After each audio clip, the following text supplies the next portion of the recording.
Dengan berkat Allah Subhanahu wa taala serta dengan salawat dan salam kepada junjungan kita Nabi Muhammad SAW, acara kunjungan kerja Ketua Komisi 2 DPR RI Bapak Haji Ahmad Doli Kurnia Tanjung bersama Direktur Utama BPD PKS dimulai dalam acara sosialisasi kepada masyarakat petani Asahan Sumatera Utara tentang peran dan fungsi BPD PKS pada hari Sabtu tanggal 12 November 2022 bertempat di Hotel Lintang Kisaran Asahan.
Kawan-kawan masyarakat petani saya belum mendapatkan surat keterangan tidak termasuk area kami.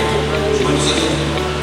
Kalau itu bisa didapatkan, insyaallah artinya bantuan biasa bisa fungsi BPD PKS secara resmi dan bisa dapatkan. Bahkan 10 kali lipatnya dari punya soybean. Sehingga kalau mau dibayangkan dari sisi sektor kelapa sawit sendiri, dukungan terhadap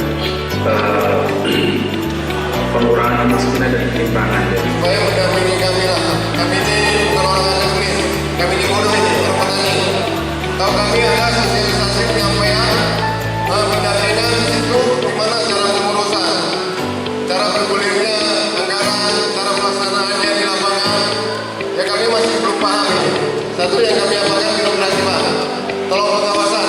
Dalam hal ini APBN, gimana penyelenggara itu supaya menekan kami ini supaya itu berjalan lurus dan juga birokrasi lurus di sini. Itu aja Pak. Terima kasih.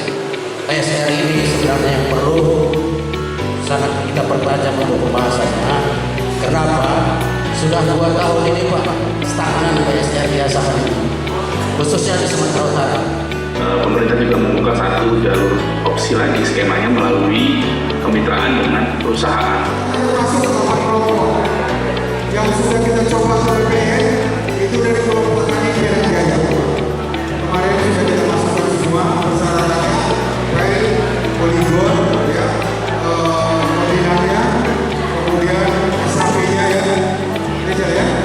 Sekali lagi kami atas nama Koperasi Kosgoro Asahan dan Pendidikan Kosgoro Asahan sebagai ahli baik tuan rumah, kami ucapkan terima kasih atas kehadiran kita semua.